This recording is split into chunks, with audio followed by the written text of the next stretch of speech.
नमस्कार साथियों, आपका रियल एजुकेशन एडू जोन में आपका स्वागत है। साथियों, आज मैं बात करने वाला हूं बेरोजगारी। बेरोजगारी क्या है जानते हो? एक बात, सबसे बड़ी समस्या क्या है कि अभी खास करके एक ज़िंदगी जी लेना ही सबसे बड़ी बहादुरी कहलाएगी इस कोरोना काल में। तो आप लोग घबराइए नहीं, आप घर में आराम से रहिए, गर्म पानी का सेवन कीजिए, तुलसी का सेवन कीजिए और सबसे पहले कोरोना से बचिए। स्वास्थ्य से बचेंगे, उसके बहुत सारे रुपया कमाएंगे, बहुत सारे आइडिया है। लेकिन मैं आपको बताता हूँ बेरोजगारी का समस्या क्या है। हम लोग चिल्लाते रहते हैं कि मोदी जी मोदी जी। अरे भाई, कहाँ से वो देंगे आपको जॉब? कहाँ से वो पैदा करेंगे? हम लोग दिन रात पढ़ने में लगे रहते हैं, नौकरी के प्रतीक्षा करते हैं। नहीं भैया, पढ़ो। मैं ये नहीं कहता हूँ कि पढ़ना गलत है, पढ़ाई करना बहुत ज़रूरी है, क्योंकि हमारे जनरेशन की संस्कार के लिए, हमारे बच्चे के आगे की पीढ़ी के लिए पढ़ना जरूरी है, नॉलेज जरूरी है। लेकिन खुद से एक टेक्निकल नॉलेज भी रखना बहुत ज़रूरी है। आज देख लो ना, सबसे बड़ी खूबसूरती की बात यह है कि आज आप जानते हो हम किस देश से बिलोंग करते हैं? इंडिया से। आप जानते हैं इंडिया का लगभग 135 करोड़ की आबादी है, आपको पता है। और 135 करोड़ की आबादी में सबसे खूबसूरती चीज़ यह है कि हमारा एक अमेरिका देश है। वहाँ अमेरिका की कुल आबादी कितना है जानते हो? 32 करोड़।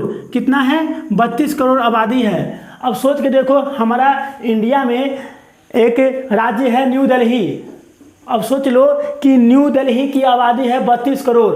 अब सोचो कितनी आश्चर्यजनक बात है। हमारे पूरे इंडिया के एक राज्य की जितना आबादी है वो हमारे पूरे अमेरिका की आबादी है। और आज भी हमारा अमेरिका इंडिया से आगे क्यों है? कारण है भैया, क्योंकि वो लोग जो है ना, पढ़ाई के साथ साथ टेक्निकल पे ज़्यादा फोकस करते हैं, बचपन से ही ध्यान देते हैं क्योंकि अपने बच्चे को कौन से टेक्निकल का नॉलेज दे ताकि खुद से वो अपना जॉब क्रिएट कर सके, खुद से अपनी बिजनेस कर सके।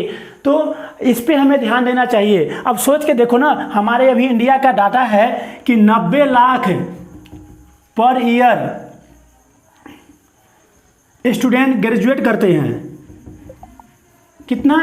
90 लाख पर ईयर ग्रेजुएट करते हैं। कहाँ से भैया, कहाँ से आपको जॉब मिलेगा? हमारा 19 लाख पर ईयर बीएड करते हैं। भैया की सोच में आप पड़े हो, कहाँ से मिलेगा जॉब? सबसे बड़ी बेरोजगारी की समस्या तो हमारा ये है, आधी ज़िंदगी तो पढ़ते पढ़ते गुजर जाती है, 40 से 45 साल तो पढ़ते गुजर जाती है। अब जॉब कहाँ से मिलेगी? बुढ़ारी में शादी करोगे, बच्चे होंगे, क्या कहेंगे? ये नाती पोता है क्या? अरे भैया, पढ़ाई करो, पढ़ाई जरूरी है। अब दिखाता हूँ मैं आपको एक रियल, इसको लिख लो और समझ लो, बहुत काम देगा भैया। अगर कोई गलत लगे, कोई शिकायत हो हमसे तो कमेंट कीजिए, मैं उसको सुधार करूंगा, मैं उसका जवाब दूंगा। साथियों, मैं एक छोटा सा डाटा बताता हूं बहुत कम समय में। हमारे 1920 की डाटा है कि जो व्यक्ति 1 रुपया कमाते थे ना, वो पुअर कहलाते थे, गरीब, और जो 10 रुपया कमाते थे वो रिच व्यक्ति कहलाते थे। आ गई 1940 की बारी, जो व्यक्ति 10 रुपये कमाते थे वो गरीब कहलाते थे, जो 100 रुपये कमाते थे वह अमीर कहलाते थे। आ जाइए 1960 में, जो व्यक्ति 100 रुपये कमाते थे वो गरीब कहलाते थे, जो 1000 रुपये जिनके पास हुआ करता था वो अमीर कहलाते थे। आ जाइए 1980 में, जो 1000 रुपया कमाते थे ना वो गरीब कहलाते थे, और जो 10,000 रुपया कमा रहे थे वो एक धनी आदमी कहलाते थे। आ जाइए 2000 ईस्वी में, जो आदमी 10,000 रुपया कमा रहे थे वो गरीब कहलाते थे, और जो 1 लाख रुपया कमा रहे हैं वो अमीर व्यक्ति कहलाते थे।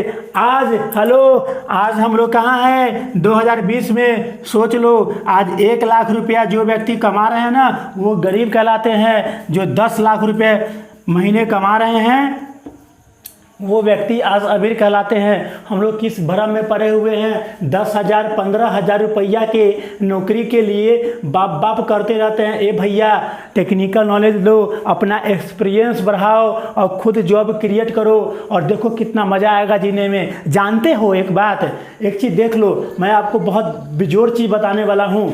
ज़िंदगी क्या है भैया? ज़िंदगी एक उतार चढ़ाव है, घबराओ नहीं। ये कोरोना आया है, एक दिन चला जाएगा, बस हमें इससे जंग जीतना है। आप जानते हो, जब आप हॉस्पिटल में जाते हो तो देखते हो वेंटिलेटर पर जो सीरियस पेशेंट होते हैं उसको लेटाया जाता है और एक कंप्यूटर के तरह रहता है मशीन। भैया उसका हमको तो नहीं मालूम है, लेकिन मैं एक ठेठी भाषा में समझाता हूँ। इस प्रकार से देखते हो जैसे ईसीजी जांच करवाते हो तो ऐसा ऐसा रहता है। जानते हो ये हमारी ज़िंदगी का बहुत बड़ा सीख देता है कि ज़िंदगी हमारा उतार चढ़ाव है, क्योंकि कंप्यूटर पर जैसे ही सीधा हो जाता है वो आदमी दुनिया से प्यारे हो जाता है भैया। तो ये बहुत बड़ा सीख मिलता है।